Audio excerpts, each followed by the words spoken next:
Welcome है इस इलेक्ट्रोस्टैट के नए लेक्चर में। आज का टॉपिक है potential at any point due to electric dipole. याद करिए, लास्ट क्लास हम लोग बात किए थे कि अगर कहीं टू इक्वल एंड अगर अपोजिट चार्ज रखा है, कुछ किसी पॉइंट पे ये भी इफेक्ट क्रिएट करेगा, कुछ ये भी इफेक्ट क्रिएट करेगा, दोनों का इफेक्ट अलग अलग सोचने के बजाय इस दोनों का इफेक्ट किसी पॉइंट पे एक साथ सोचे, then that combination of charge इसको इलेक्ट्रिक डाइपोल बोलते थे।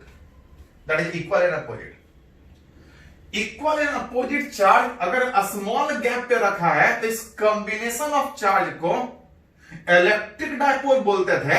इसको डाइपोल मोमेंट जो एक वेक्टर था उससे डिफाइन करते थे, जिसका magnitude of either charge into separation direction negative से पॉजिटिव।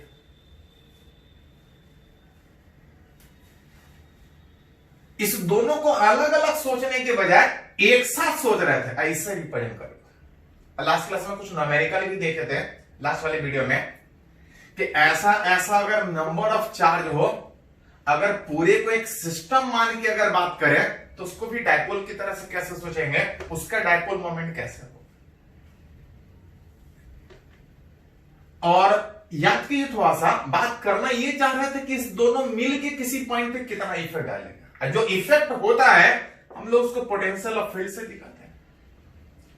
फील्ड बता रहा होता है कि किसी पॉइंट पे फोर्स कितना लगेगा, किसके कारण, तो ये भी लगाएगा, ये भी लगाएगा। लेकिन दोनों का इफेक्ट अलग अलग सोचने के बजाय दोनों का इफेक्ट एक साथ, दोनों का फील्ड एक साथ निकालना चाह रहा है, दोनों का पोटेंशियल एक साथ निकालना चाह रहे हैं कि किसी पॉइंट पे ये दोनों मिलकर कुछ इफेक्ट डालेगा। याद कीजिए, पढ़े हैं कि अगर फील्ड पता है तो पोटेंशियल निकाल सकते हैं, अब पोटेंशियल पता है तो फील्ड निकाल सकते हैं। फील्ड पता था तो इंटीग्रेट करके पोटेंशियल निकालते थे। अब पोटेंशियल के बजाय डिफरेंस डिफाइन होता था। उल्टा अगर पोटेंशियल पता था तो फील्ड डिफरेंशिएट करके निकालते थे। तो अभी करना क्या चाह रहा है कि इस दोनों चार्ज का इफेक्ट अलग अलग सोचने के बजाय इसका इफेक्ट एक साथ निकालना चाह रहा है। इसके कारण पोटेंशियल कितना होगा, फील्ड कितना होगा। दोनों में से कोई एक भी निकाल लेंगे तो दूसरा अपने आप निकल जाएगा। तो करना ये चाह रहे हैं कि पहले हम पोटेंशियल निकालना चाह रहे हैं इस दोनों के कारण, और अगर इस दोनों के कारण पोटेंशियल निकल जाए, जो पोटेंशियल वर्क डन बताएगा कि इसके फील्ड में दूसरे चार्ज को लेके आए तो कितना काम करना पड़ेगा। हम इस दोनों के कारण किसी पॉइंट पे पोटेंशियल निकालना चाह रहे हैं। अब बाद में पोटेंशियल जब निकल जाएगा तो डिफरेंशिएट करके फील्ड निकालेंगे।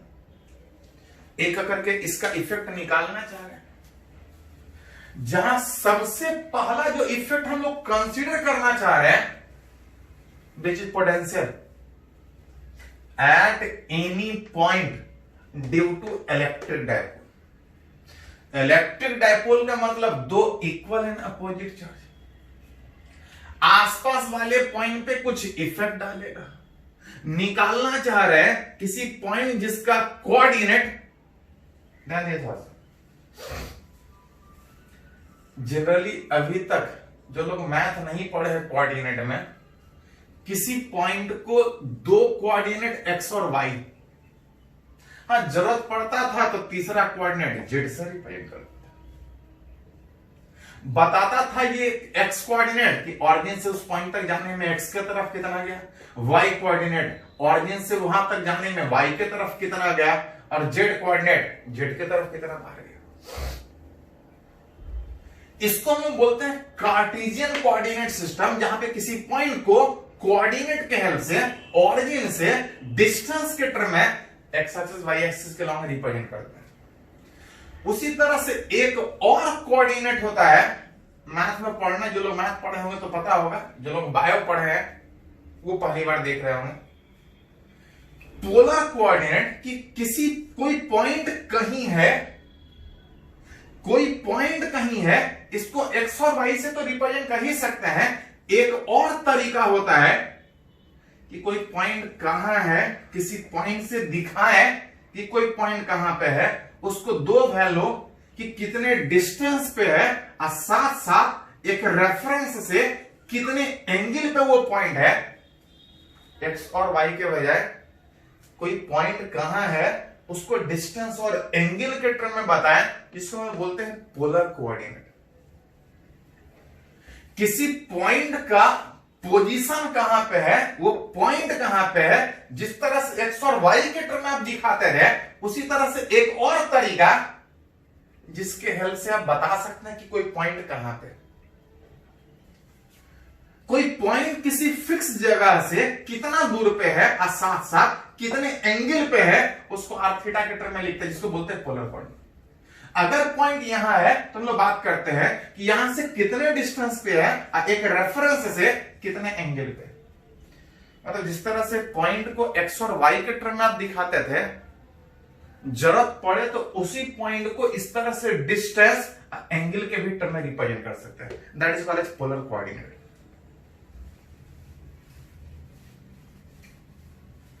रिलेट करना चाह रहा है कि इस दोनों चार्ज को अलग अलग सोचने के बजाय दोनों को एक साथ सोचे, combination of charge that is dipole को एक साथ सोचे। किसी पॉइंट जिसका कोऑर्डिनेट आर कॉमा थीटा का मतलब कि यहां से आर डिस्टेंस पे कोई पॉइंट एक रेफरेंस से डाइपोल को ही रेफरेंस ले रहे, इस रेफरेंस से वो पॉइंट कितने एंगल पे है at any point r theta coordinate पे निकालना चाह रहे हैं कि पोटेंशियल कितना हो। पोटेंशियल मतलब एक इफेक्ट जो बताएगा कि इसके फील्ड में दूसरे चार्ज को लेके जाए तो बॉर्डर कितना हो। कुछ इसका भी इफेक्ट होगा अब कुछ इसका भी इफेक्ट होगा। हम इसका इफेक्ट अलग सोचने के बजाय, इसका इफेक्ट अलग सोचने के बजाय हम दोनों का मिला के इफेक्ट सोचना चाहते हैं। तो ऐसा करते हैं कि इस प्लस वाला का इफेक्ट अलग सोचते हैं, अब माइनस वाला का इफेक्ट अलग सोचते हैं, अब बाद में दोनों को कंबाइन करके सिंगल चार्ज के बजाय हम लोग डाइपोल के टर्म में लिखने का कोशिश करेंगे। पहले हम एक्चुअली चाहते हैं कि दोनों का इफेक्ट निकाले। इसके लिए करेंगे क्या कि पहले दोनों को अलग अलग सोचेंगे कि दोनों मिलके कुछ इफेक्ट क्रिएट कर रहा है, अब बाद में उस रिजल्ट को कंबाइन करके इंडिविजुअल के टर्म में सोचने के बजाय कॉम्बिनेशन ऑफ टू चार्ज, जिसको हम लोग डाइपोल मोमेंट से दिखाते हैं, उसके टर्म में रिप्रेजेंट करने का कोशिश करें। पोटेंशियल एट एनी पॉइंट, यहां से आर डिस्टेंस पे अगर थीटा एंगल पे बात करें तो कुछ प्लस क्यू का भी होगा, कुछ माइनस क्यू का भी होगा। प्लस क्यू का बात कीजिएगा तो यहां से कुछ डिस्टेंस होगा बेचे के क्यू बाय आर। इस माइनस क्यू से बात कीजिएगा तो कुछ डिस्टेंस होगा। लेकिन एक्चुअली हम लोग ये नहीं चाहते कि इससे अलग डिस्टेंस सोचे, इससे अलग डिस्टेंस सोचे, इसका इफेक्ट अलग निकाले, इसका इफेक्ट अलग निकाले। हम चाहते हैं कि पहले अलग अलग सोचे लेकिन बाद में उस रिजल्ट को कंबाइन करके इस सिंगल डाइपोल से सोचे। और सिंगल डाइपोल से सोचने का मतलब कि डाइपोल के सेंटर से आर के टर्म में सोचे, थीटा के टर्म में सोचे और पी के टर्म में सोचे। अलग अलग चार्ज ये तो पहले भी सोचते थे कि ये भी इफेक्ट डालेगा, ये भी इफेक्ट डालेगा। मतलब मिला जुला के आप बोल सकते हैं कि जो इंडिविजुअल चार्ज से डिस्टेंस के टर्म में जो सोच रहे हैं, इस R1 R2 को हटा के हमको कॉम्बिनेशन इस डाइपोल के टर्म में सोचना होगा, इस R के टर्म में। मतलब इस R1 को हटा के R लाना पड़ेगा और इस R2 को भी हटा के R लाना पड़ेगा। ध्यान दीजिए थोड़ा सा, दो लाइन दिख रहा है, क्या दोनों लाइन बराबर है? तो नहीं, ये कुछ और लेंथ का है, ये कुछ और लेंथ का। दोनों के लेंथ में अंतर कितना होगा तो ध्यान रखिएगा थोड़ा। अगर दो लाइन के बीच के लेंथ में अंतर निकालना हो और दोनों के बीच अगर एंगल अगर बहुत छोटा है, दोनों के बीच अगर एंगल छोटा है तो दोनों के लाइन में अंतर बहुत आसानी से निकाल सकते हैं। किसी एक से परपेंडिकुलर दूसरे पे ड्रॉ कीजिए, जो बचा हुआ लेंथ होगा वही दोनों के लाइन में लेंथ में अंतर कहलाएगा। जैसे इस फिगर में बात करें कि एट एनी पॉइंट जिसमें अगर आर बहुत दूर पे है, फॉर आर अगर बहुत दूर पे, डाइपोल दोनों के बीच कुछ डिस्टेंस होगा। अगर टोटल डिस्टेंस डी है तो ये वाला डिस्टेंस d/2, ये वाला भी डिस्टेंस है d/2, और जितने दूर पे वो पॉइंट सोच रहे हैं, अगर वो बहुत दूर पे है तो ये बहुत दूर पे है, तो ये चाहे कितना भी बड़ा हो, अगर ये बहुत दूर है तो ये एंगल छोटा हो। अगर ये पॉइंट बहुत दूर है तो ये एंगल छोटा होगा, और अगर ये एंगल छोटा होगा तो दोनों के लेंथ में अंतर कैसे निकालेंगे? कुछ नहीं, एक से परपेंडिकुलर दूसरे पे ड्रॉ करें। एक से परपेंडिकुलर दूसरे पे ड्रॉ कीजिएगा तो ये दोनों के लेंथ का अंतर बताएगा, जो कि राइट एंगल ट्रायंगल में 90 के सामने हाइपोटेनस अगर ये d/2, तो इधर लिखिएगा तो d/2 cos थीटा आएगा। आर इस डाइपोल के सेंटर से था। इस R1 को हटा के R के टर्म में लिखना चाह रहे। R1 छोटा है, R बड़ा है, R बड़ा है R1 से, कितना बड़ा है? d/2। मतलब इस R1 को हटा के R के टर्म में लिखे तो R minus d/2 cos theta लिख सकते। ध्यान दो, ई R1 था और ई R था, जो कि थोड़ा बड़ा था। कितना बड़ा था? d/2 cos theta. मतलब इस टोटल R में अगर d/2 cos थीटा हटा दे तो ये R1 के बराबर हो जाए। उसी तरह से ये जो minus plus k minus Q, ये जो R2 सोचा हुआ है, R2 क्या है? यहां से डिस्टेंस। लेकिन हम क्या चाह रहे हैं कि यहां से अलग सोचने के बजाय हम इस R के टर्म में सोचे, R2 को हटा के R लिखे, दोनों के लाइन में लेंथ में अंतर, कितना अंतर? यहां से परपेंडिकुलर ड्रॉ कीजिए। इस दोनों के लाइन में लेंथ अंतर, यहां से परपेंडिकुलर ड्रॉ कीजिए। इस दोनों के लाइन में लेंथ का अंतर, यहां से परपेंडिकुलर ड्रॉ कीजिए। मतलब ये जो R2 है वो R से बड़ा है। कितना बड़ा है? तो इतना बड़ा। जहां पे अगर ध्यान दो, परपेंडिकुलर, अगर परपेंडिकुलर ड्रॉ किए हो, परपेंडिकुलर ड्रॉ किए हो तो ये 90, ये 90 का मतलब परपेंडिकुलर ड्रॉ किए हो तो 90, ये थीटा, तो ये 90 माइनस थीटा, ये वाला भी लगभग थीटा ही है। लगभग थीटा नहीं, मैं फिर से बात करोगे तो ये आ जाएगा d/2 cos थीटा। मतलब ये जो R2 यहां से यहां तक था, इस R यहां से यहां तक के ज्यादा है। कितना ज्यादा है? तो R2 को हटा के R के टर्म में लिखोगे तो लिख सकते हैं। एक बार फिर से देख लो, कर क्या रहे हैं? ये डाइपोल जिस दोनों का इफेक्ट किसी पॉइंट पे निकालना चाह रहे हैं, पहले क्या किए कि इसका अलग निकाले, इसका अलग निकाले, लेकिन चाहते हैं कि इसके टर्म में सोचने के बजाय, इसके टर्म में सोचने के बजाय इसके टर्म में सोचे। तो किए कि R1 को हटा के R के टर्म में लिखे, जो कि R बड़ा है, इतना बड़ा। R2 R से बड़ा है, कितना बड़ा है? तो परपेंडिकुलर ड्रॉ किया।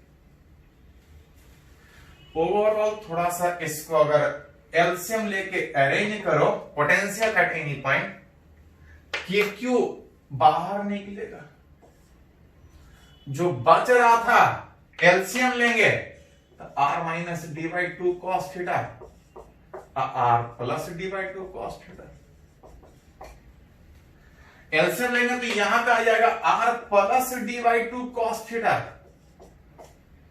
और ये माइनस यहां वाला है R minus d/2 cos theta.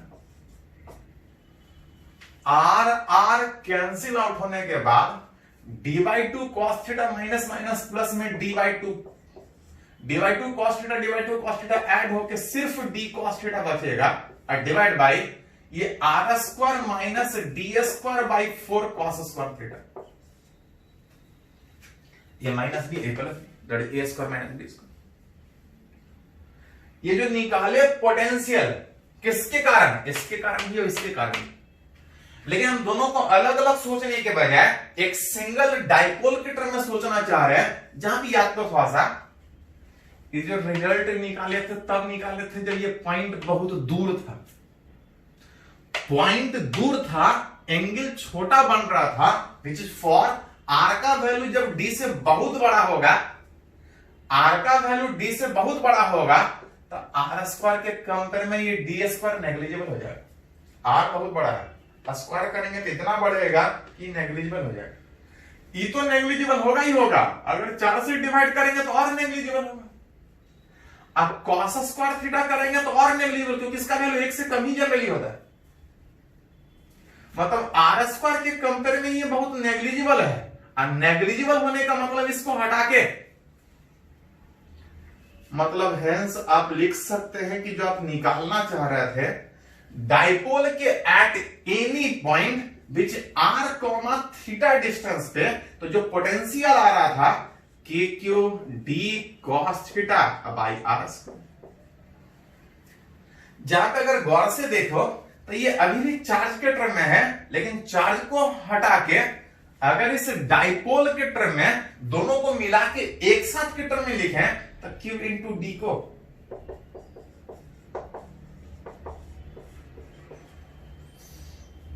Q into D को हटा के आप P लिख सकते हैं। इसी में एक रिजल्ट और कि अगर हम ऊपर नीचे R से मल्टीप्लाई कर दें,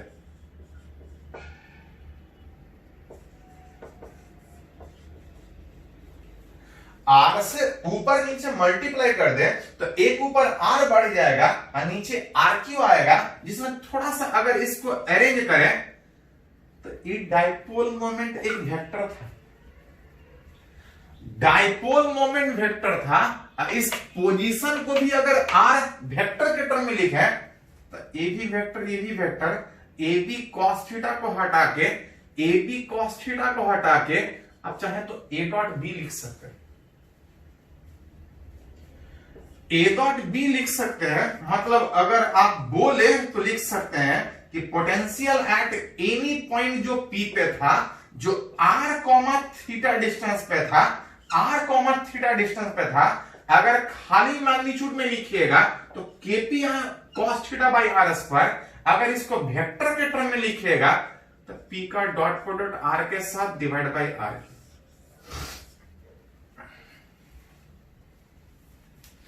इसका अलग निकाले, इसका अलग निकाले, टोटल कुछ ऐसा आ रहा था।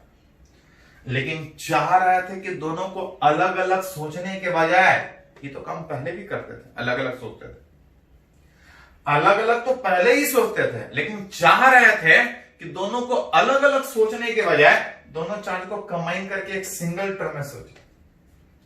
आज जब दोनों चार्ज को सिंगल टर्म में सोचेंगे तो डाइपोल मोमेंट से सोचेंगे, उससे आर डिस्टेंस पे थीटा एंगल वाले पॉइंट पे बात कीजिएगा तो पोटेंशियल वर्क डन रिलेट करता है। पोटेंशियल कितना, KP cos theta by r. Potential पता है तो वर्क डन भी निकलेगा, जरूरत पड़ेगा तो एनर्जी भी निकलेगा, मतलब बहुत काम कर रहे हैं।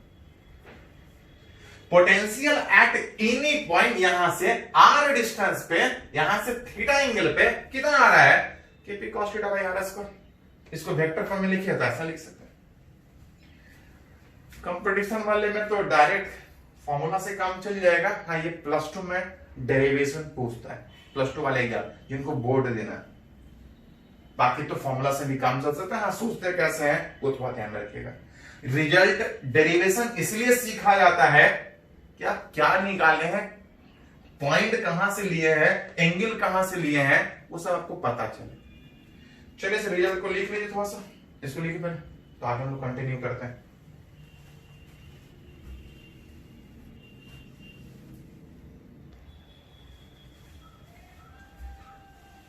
तो अभी हम लोग एक रिजल्ट डेराइव किया।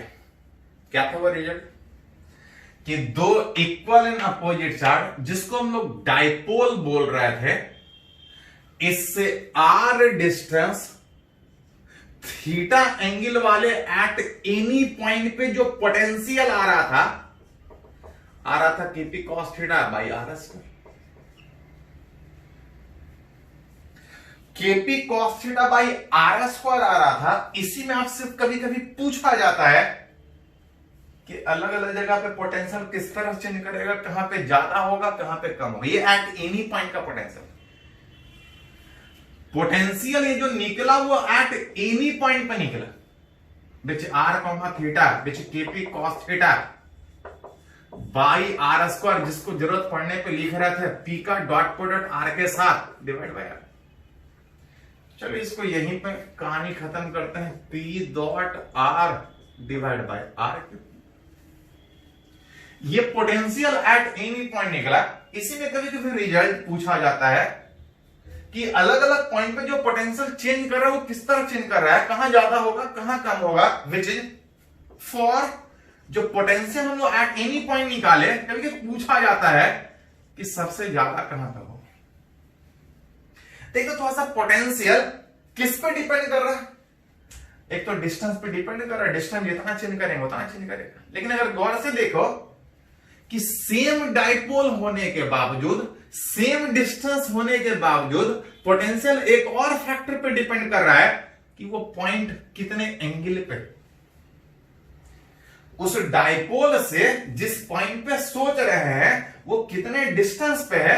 डिस्टेंस पे तो डिपेंड कर ही रहा है, लेकिन साथ साथ सेम डिस्टेंस पे होने के बाद जो एंगल है अगर अलग अलग होगा तो पोटेंशियल चेंज कर रहा है। अर्थात उसी में करके पूछा जाता है कि पॉइंट कितने एंगल पे कंसीडर करें कि पोटेंशियल सबसे ज्यादा, तो पोटेंशियल मैक्सिमम होगा व्हेन उस एंगल वाला फैक्टर जिस पे डिपेंड कर रहा है विच कॉस थीटा, उसका वैल्यू मैक्सिमम होना, पोटेंशियल मैक्सिमम होगा जब कॉस थीटा मैक्सिमम होगा, क्योंकि उसी पे डिपेंड कर रहा है पोटेंशियल। कॉस थीटा का मैक्सिमम वैल्यू कितना होता है 1, कम होता है व्हेन थीटा बराबर 0 डिग्री। थीटा बराबर 0 का मतलब जो एंगल ले रहा था वो डाइपोल से ले रहा था।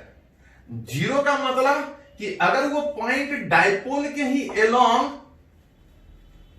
थीटा बराबर 0 degree, that is at its axial position, axis वाले कहीं पॉइंट पे अगर सोचे 0 डिग्री एंगल थीटा था, 0 डिग्री का मतलब इधर ही कोई पॉइंट सोचे, that is at its axial position अगर सोचे तो जो पोटेंशियल होगा वो मैक्सिमम होगा। इस एक्सियल पोजीशन को एक और नाम से कभी कभी पुकारा जाता है, इसको बोला जाएगा इंड ऑन पोजीशन। डाइपोल के इंड पे, डाइपोल के एक्सिस के लॉन्ग अगर कोई पॉइंट सोच रहे हैं, एंगल 0 होगा, पोटेंशियल मैक्सिमम होगा एट इट्स एक्सियल, या इसको एक और नाम से पुकारते हैं इंड ऑन, या कभी कभी इसको एक और नाम से पुकारा जाता है, इसको बोलते हैं tan A पोजीशन।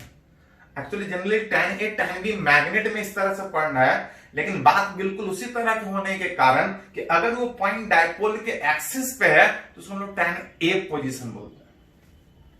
उस एक्सिस पे that is end on position पे या tan A पोजीशन पे जो पोटेंशियल होगा मैक्सिमम होगा विथ उस पोटेंशियल का मैक्सिमम वैल्यू कितना है, तो मैक्सिमम में cos थीटा 1 तो आ जाएगा केपी बाई आर स्क्वायर, कितना डिग्री पे,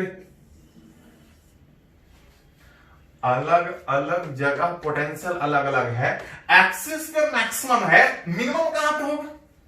कभी कभी ये भी पूछा जाता है कि फॉर जो पोटेंशियल आप सोच रहे हैं वो मिनिमम कब हो। सेम डिस्टेंस पे होने के बावजूद जो पोटेंशियल है वो cos थीटा पे डिपेंड कर रहा है, cos थीटा पे डिपेंड कर रहा है, मिनिमम होगा जब cos थीटा मिनिमम होगा। cos थीटा का minimum value maximum value 1, minimum value -1। लेकिन ध्यान दीजिए पॉजिटिव नेगेटिव कुछ ज्यादा होता नहीं है, जस्ट एक रेफरेंस का बात करते हैं कि कोई एक साइड पॉजिटिव सोच रहा है, ठीक अपोजिट में सोचा जा रहा है तो नेगेटिव सोचा जा रहा है। तो cos थीटा मिनिमम में -1, लेकिन प्लस माइनस कुछ होता नहीं है, जस्ट एक रेफरेंस। अतः पोटेंशियल मिनिमम होगा अगर बाई मैग्नीट्यूड सोचा जाए तो पोटेंशियल का मैग्नीट्यूड मिनिमम होगा जब cos थीटा का मिनिमम मैग्नीट्यूड, अब cos थीटा का बाई मैग्नीट्यूड मिनिमम कितना 0, -1 मिनिमम होता है, लेकिन वो प्लस माइनस जस्ट एक रेफरेंस है कि इधर पॉजिटिव सोच रहे हैं तो उसके अपोजिट माइनस सोचना पड़ेगा। अगर बाई मैग्नीट्यूड मिनिमम सोचे तो cos थीटा मिनिमम 0 होगा। अब cos थीटा मिनिमम 0 कब होगा? cos थीटा 0 होता है 90 डिग्री पे। 90 डिग्री का मतलब 0 डिग्री मतलब एक्सिस, उस एक्सिस वाला पोजीशन पे पोटेंशियल मैक्सिमम था। 90 का मतलब ठीक परपेंडिकुलर इधर आता। एट एनी पोजीशन ये था, इंड पे मैक्सिमम था, परपेंडिकुलर पे जब आप बात कर रहे थे, जैसे 90 डिग्री पे बात करेंगे तो पोटेंशियल मिनिमम होगा। थीटा बराबर 90 डिग्री, दैट इज, इसको बोलते हैं ब्रॉड ऑन पोजीशन, इसको बोलते हैं इंड ऑन, इसको पोजीशन को बोलते हैं 90 डिग्री में ब्रॉड ऑन, या इसको एक और नाम से पुकारते हैं इक्वेटोरियल पोजीशन, या इसको एक और नाम से पुकारते हैं that is tan B position. उस डायपोल के इंड पे मैक्सिमम और परपेंडिकुलर में मिनिमम। परपेंडिकुलर वाले पोजीशन, इक्वेटोरियल वाला पोजीशन, ब्रॉड ऑन पोजीशन, या इसको tan B पोजीशन बोलते हैं। पोटेंशियल मिनिमम होगा विद, उस पोटेंशियल का मिनिमम वैल्यू कितना? तो 1 0 मतलब सब 0। पोटेंशियल मिनिमम उस इक्वेटोरियल वाला पोजीशन, उस इक्वेटोरियल वाला पोजीशन इज इक्वल टू कितना? जो ऐसे भी सोच सकते थे, परपेंडिकुलर में कहीं भी बात कीजिएगा तो जितना पॉजिटिव का पोटेंशियल होगा उतना ही माइनस का पोटेंशियल, टोटल 0। तो अलग अलग जगह पे पोटेंशियल किस तरह चेंज करेगा, जरूरत पड़े तो इस तरह से निकाल सकते हैं रिजल्ट डायरेक्ट। चलिए इसको पहले कंप्लीट कीजिए, तो हम लोग इलेक्ट्रिक फील्ड डायपोल का बात करते हैं, उसके बाद न्यूमेरिकल भी कुछ देखेंगे। चलिए इसको लिखे पहले।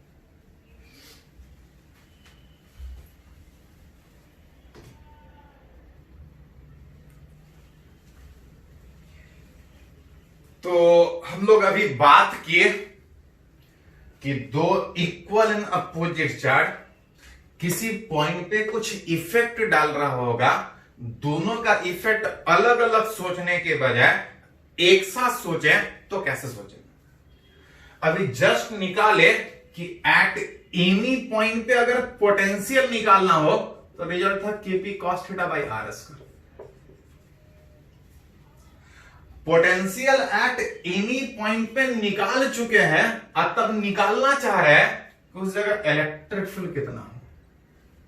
पढ़े हैं कि अगर इलेक्ट्रिक फील्ड पता हो भी निकालना हो तो इंटीग्रेशन करना पड़ता था, उल्टा अगर पोटेंशियल पता हो इलेक्ट्रिक फील्ड निकालना है तो डिफरेंशिएशन करना पड़ता है। पढ़े,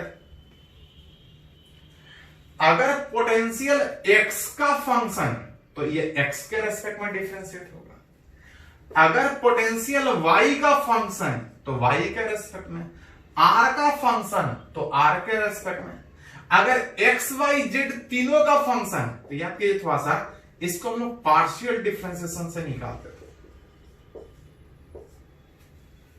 जेड था जेड का अभी सोचते थे,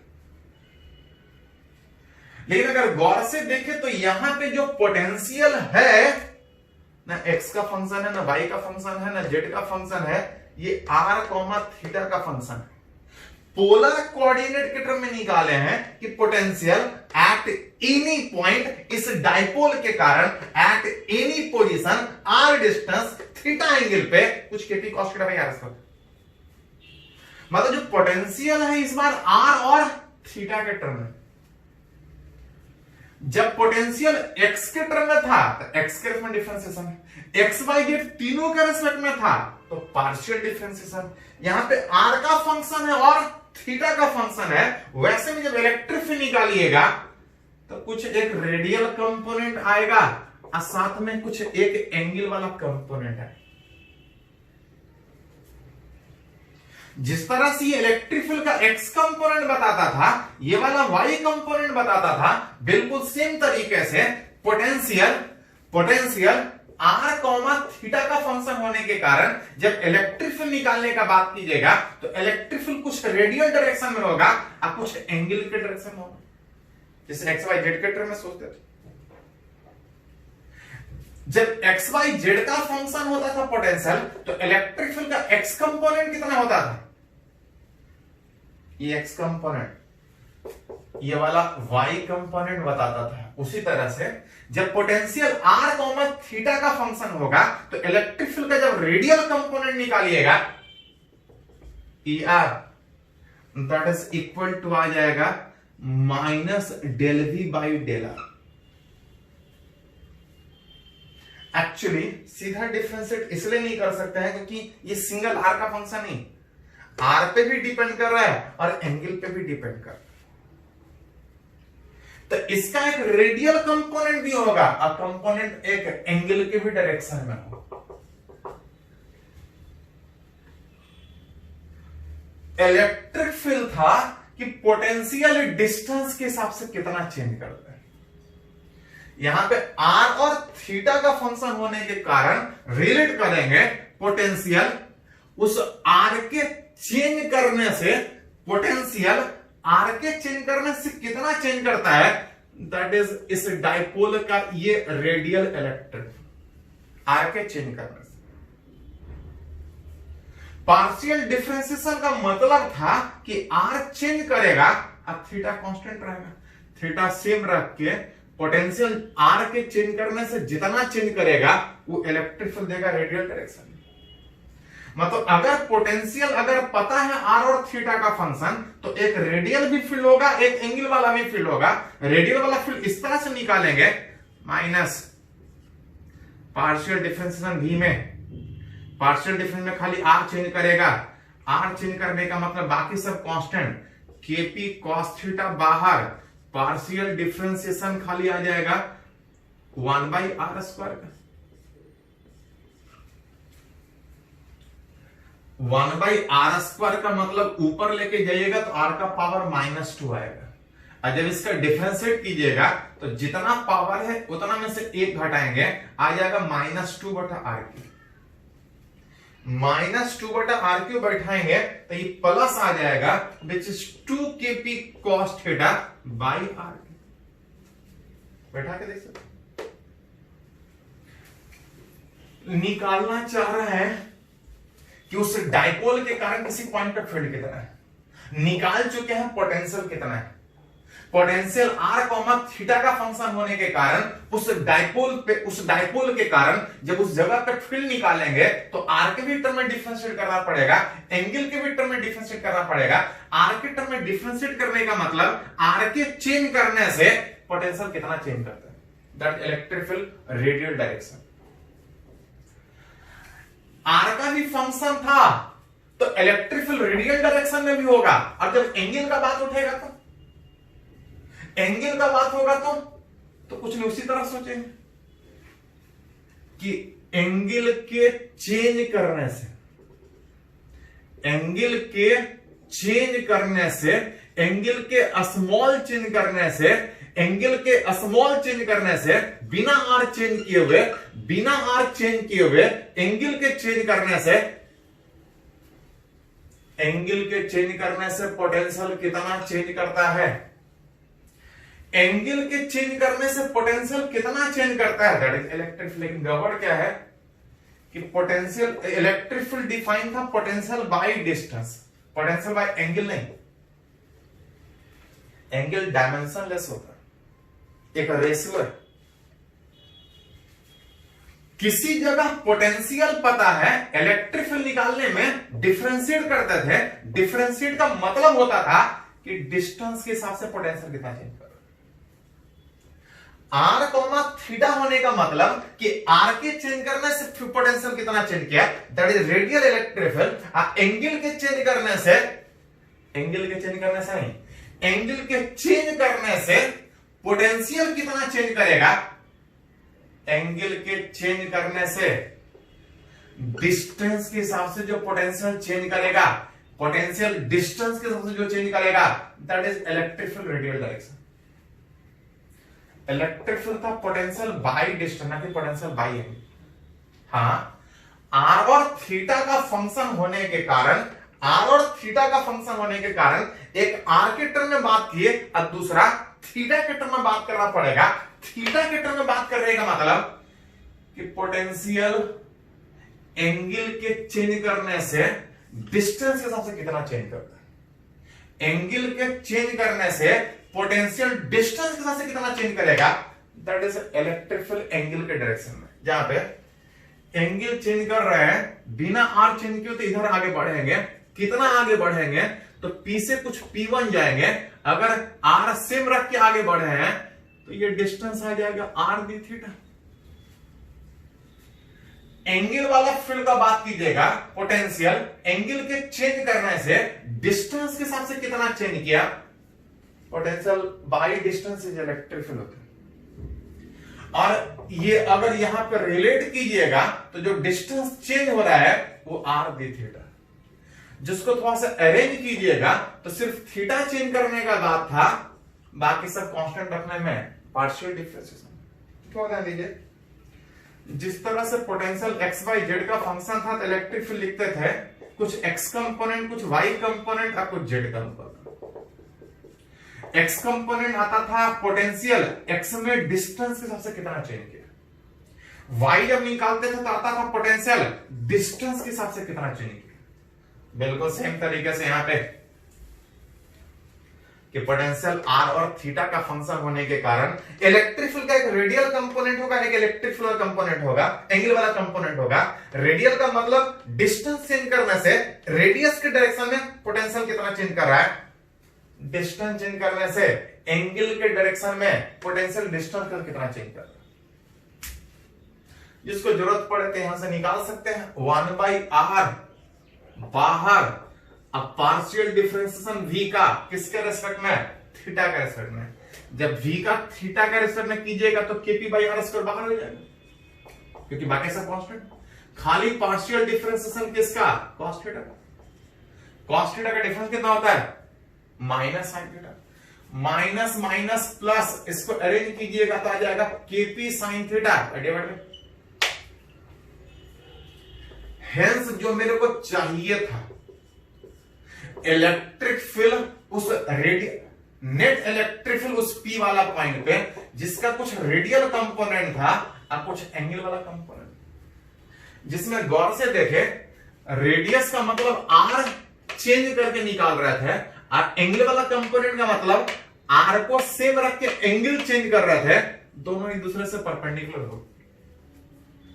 एज रेडियल वाला फील्ड एंड एंगल वाला field are perpendicular to each other होने के कारण जब नेट इलेक्ट्रिक फील्ड उस जगह पे निकालिएगा, उस P पे नेट निकालिएगा तो कुछ √ER² प्लस E θ² आएगा। जहां पे रेडियल वाला कंपोनेंट निकाले थे आया था 2kp cos θ/r3, एंगल वाला आया था kp sin θ/r3 का होल। दोनों से कुछ कॉमन निकलेगा,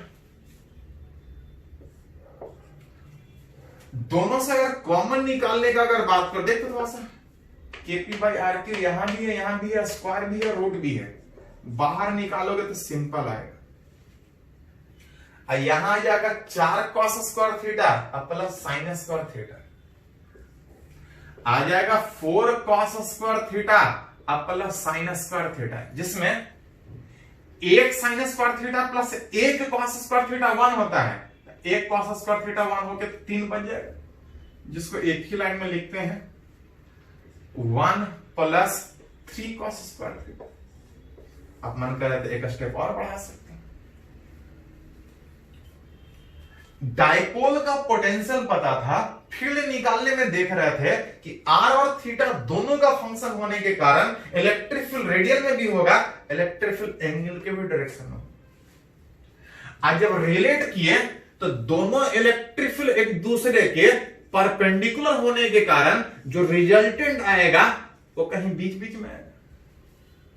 अब तब कभी कभी ये भी पूछा जाता है कि जो नेट इलेक्ट्रिक फील्ड बीच में कहीं जा रहा है, बीच में किधर जा रहा है, बीच में कितने एंगल पे जा रहा है,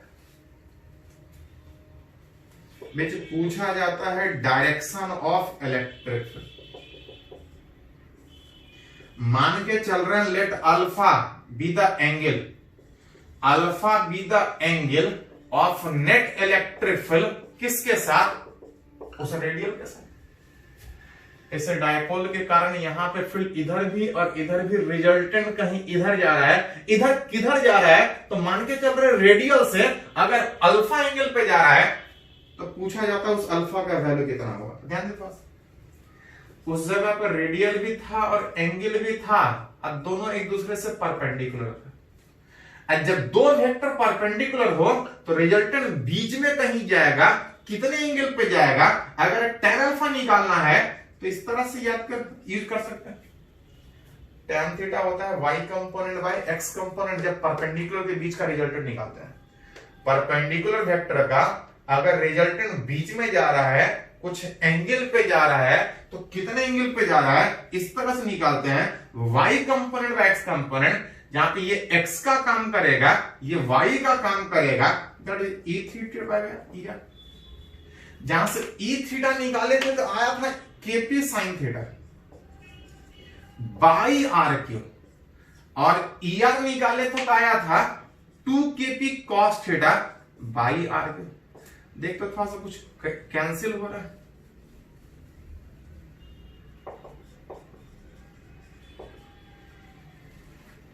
kp by r cube cancel out, sine theta by cos theta tan theta, और दो बच रहा था।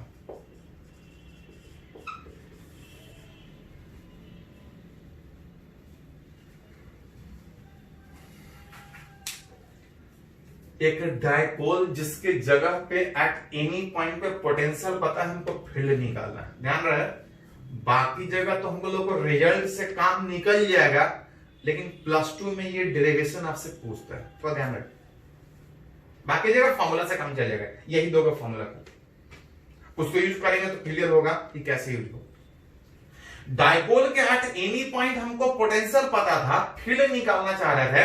पोटेंशियल आर और थीटा दोनों पे डिपेंड कर रहा था। इलेक्ट्रिक फील्ड रेडियल डायरेक्शन में भी होगा, एंगल के भी डायरेक्शन में होगा, कुछ इस तरह से निकाल रहे थे। दोनों एक दूसरे से परपेंडिकुलर होने का मतलब रिजल्टेंट कहीं इधर जाएगा, कुछ एंगल पे, कितना एंगल पे, तो tan अल्फा बराबर tan थीटा बाई 2। एक रिजल्ट है, पहले इसको लिखिए, तो उसको थोड़ा सा रिजल्ट को एक्सप्लेन करते हैं। उस रिजल्ट को अलग अलग कंडीशन में कैसे यूज करेंगे, न्यूमेरिकली किस तरह से पूछ सकता है, उसका भी बात करेंगे। पहले इसको नोट कीजिए।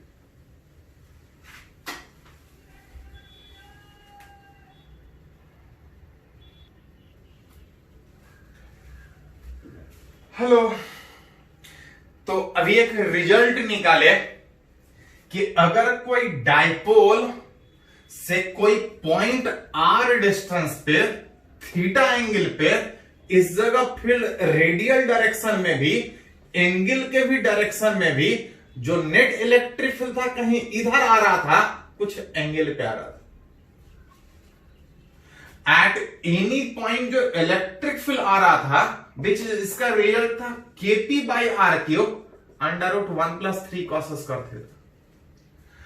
उस नेट इलेक्ट्रिक फील्ड का जो डायरेक्शन tan अल्फा आ रहा था, इधर कहीं जा रहा है, उस tan अल्फा का वैल्यू tan थीटा बाई 2। जहां पे अगर गौर से देखिएगा तो ये बता रहा है कि जब तक थीटा सेम है, व्हाट इज थीटा, तो थीटा का डायपोल से वो पॉइंट कितने एंगल पे, थीटा था डायपोल से वो पॉइंट कितने एंगल पे है, और जब तक थीटा सेम है, जो नेट इलेक्ट्रिक फील्ड इधर जा रहा था, ये अल्फा एंगल पे जा रहा था, जब तक थीटा सेम है, जब तक थीटा सेम का मतलब कि पॉइंट यहां हो, पॉइंट यहां हो, पॉइंट यहां हो, जो नेट इलेक्ट्रिक फील्ड होगा, कहीं भी बात कीजिएगा सब जगह अल्फा ही एंगल पे। डिस्टेंस कम हो, ज्यादा हो, उससे कोई फर्क नहीं, जब तक थीटा सेम है, इलेक्ट्रिक फील्ड यहां हो, जब तक थीटा सेम है, इलेक्ट्रिक फील्ड सेम डायरेक्शन में आ रहा था। तो ये था मैग्नीट्यूड, ये डायरेक्शन आता। अब इसी में कभी कभी और भी पूछा जाता है कि इलेक्ट्रिक फील्ड, ये तो एट एनी पॉइंट निकाले, कभी कभी पूछा जाता है कि इलेक्ट्रिक फील्ड मैक्सिमम कहां पे होगा। वेक्टर है तो बाई मैग्नीट्यूड मैक्सिमम का बात कर सकते। इलेक्ट्रिक फील्ड पूछा जाता है मैक्सिमम कहां पे होगा, मैक्सिमम कहां पे होगा, तो इलेक्ट्रिक फील्ड किस पे डिपेंड कर रहा है, cos स्क्वायर थीटा। मैक्सिमम होगा जब cos square theta maximum, cos square theta का मैक्सिमम वैल्यू कितना, तो sin थीटा हो चाहे cos थीटा, मैक्सिमम वैल्यू 1 ही है। 1 होगा कहां पे होगा, देन थीटा बराबर 0 डिग्री। 0 डिग्री का मतलब क्या, तो डायपोल से एंगल इधर ले रहे थे, 0 डिग्री का मतलब इधर ही कहीं पे, 0 डिग्री का मतलब उधर ही कहीं पे, that is eight axial position, या इसको बोलते थे इंड ऑन पोजीशन, या इसको बोलते थे tan A पोजीशन। थोड़ी देर पहले भी बात की थी कि इस डायपोल के इस एक्सिस वाले पॉइंट पे इलेक्ट्रिक फील्ड मैक्सिमम होगा, उस एक्सिस वाले पॉइंट पे मैं इसको थोड़ा सा पहले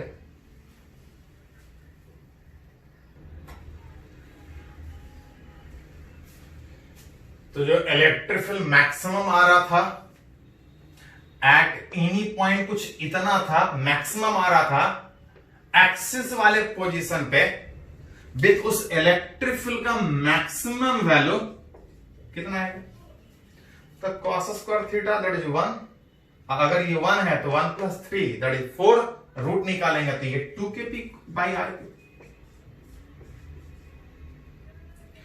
electric field at any point इतना, इस डायपोल के इस एक्सिस वाले पोजीशन पे इलेक्ट्रिक फील्ड मैक्सिमम था, कुछ इतना था। साथ में ध्यान दिए थोड़ा सा, इलेक्ट्रिक फील्ड वेक्टर है, ये तो उस जगह पे मैक्सिमम आया। क्वेश्चन कभी कभी ये पूछता किधर है मैक्सिमम है, लेकिन कौन से डायरेक्शन में,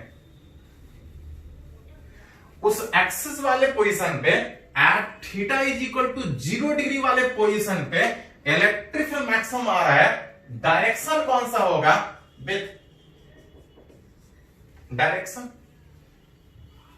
एंड डायरेक्शन कैसे निकालते हैं, तो किसी भी डायपोल के किसी पॉइंट पे इलेक्ट्रिक फील्ड का डायरेक्शन निकालते हैं tan अल्फा बराबर tan थीटा/2 से, जहां पे थीटा था कि वो पॉइंट कितने एंगल पे सोच रहा है, और ये जो अल्फा था इस रेडियल से इलेक्ट्रिक फील्ड कितने एंगल पे आएगा। जैसे इस डायपोल के इस पॉइंट पे इलेक्ट्रिक फील्ड मैक्सिमम आ रहा है, क्वेश्चन होता है किधर आ रहा है, तो ये उसका रेडियल डायरेक्शन था। निकालना चाह रहे हैं उस रेडियल डायरेक्शन से जो नेट इलेक्ट्रिक फील्ड इतना आ रहा है वो कितने एंगल पे आ रहा है, तो tan अल्फा बराबर tan थीटा/2 में थीटा का वैल्यू 0, और tan 0 कितना होता है, तो tan 0 0 होता है। tan 0 0 होता है, ये 0 होगा, दैट मींस अल्फा बराबर कितना, अल्फा बराबर tan अल्फा 0 तब होगा जब अल्फा 0 होगा। tan अल्फा 0 का मतलब इस डायपोल के एक्सिस वाले इस पोजीशन पे इलेक्ट्रिक फील्ड मैक्सिमम है, किधर है, तो रेडियस से अल्फा एंगल, अल्फा का वैल्यू 0 होने का मतलब जो डायरेक्शन रेडियल का होगा वही डायरेक्शन यहां पे नेट का भी होगा, और उस मैक्सिमम का इलेक्ट्रिक एक्सिस पे, एक्सिस वाले पोजीशन पे इलेक्ट्रिक फील्ड मैक्सिमम होगा, और जिधर रेडियल डायरेक्शन है उसी डायरेक्शन में मैक्सिमम इलेक्ट्रिक फील्ड। ये तो हुआ कि डायपोल के एक्सिस वाले इस पोजीशन पे इलेक्ट्रिक फील्ड मैक्सिमम इसी डायरेक्शन होगा। क्वेश्चन होता है कि मिनिमम कहां पे होगा, फॉर इलेक्ट्रिक फील्ड मिनिमम कहां पे होगा, किस पे डिपेंड कर रहा था, उस cos square theta. Electric field minimum होगा जब cos स्क्वायर थीटा का वैल्यू मिनिमम, अब किसी का स्क्वायर का मिनिमम वैल्यू कितना, स्क्वायर है cos नहीं है, cos स्क्वायर है, किसी के भी स्क्वायर का मिनिमम वैल्यू कितना, 0। cos स्क्वायर थीटा का मिनिमम वैल्यू 0 होने का मतलब कि विथ इलेक्ट्रिक फील्ड 0 आएगा। कब आएगा 0, तो देख सकते हैं cos स्क्वायर थीटा 0 होगा, कब होगा, जब theta is equal to 90 degree. Theta is equal to 90 का मतलब इस डायपोल से एंगल ले रहे थे, 90 डिग्री पे कोई पॉइंट लीजिएगा, cos स्क्वायर थीटा 0 होगा, दैट इज, ये पोजीशन को क्या बोलते थे याद है आपको, इसको बोलते थे इक्वेटोरियल पोजीशन, या इसको बोलते थे ब्रॉड ऑन पोजीशन, या इसको एक और नाम से पुकारते थे, कौन सा पोजीशन, डायपोल के एट एनी पॉइंट पे इलेक्ट्रिक फील्ड इधर नहीं, इधर कितना, इतना, कितने एंगल पे, इतना एंगल पे, एक्सिस पे मैक्सिमम किधर, उसी डायरेक्शन में। डायपोल के ठीक परपेंडिकुलर वाले कोई पॉइंट सोच रहे हैं तो इलेक्ट्रिक फील्ड मिनिमम आ रहा है। देखा मिनिमम का वैल्यू कितना, तो cos स्क्वायर थीटा 0, ये 0 तो ये पूरा 0, लेकिन एक बच रहा है, एक बचने का मतलब minimum electric field KP by r cube at theta is equal to 90 degree. Dipole से 90 डिग्री वाले इस पॉइंट पे इलेक्ट्रिक फील्ड मिनिमम है, 0 नहीं है, मिनिमम इतना है। पूछा जाता है किधर है। डायपोल के इस पॉइंट पे जब बात कीजिएगा तो ये इसका रेडियल डायरेक्शन हुआ, लेकिन रेडियल नहीं, हमको नेट निकालना है कि वहां से कितने एंगल पे। एंड अगर डायरेक्शन निकालना हो तो डायरेक्शन निकालते हैं tan अल्फा बराबर tan थीटा बाई 2। जहां पर 90 डिग्री पे इलेक्ट्रिक फील्ड मिनिमम था, tan 90 कितना होता है, तो tan 90 इंफिनिटी, 2 से डिवाइड भी कीजिएगा तभी इंफिनिटी। tan अल्फा इंफिनिटी होगा, अल्फा कितना होगा, तो tan 90 इंफिनिटी होने के कारण अल्फा 90 होगा।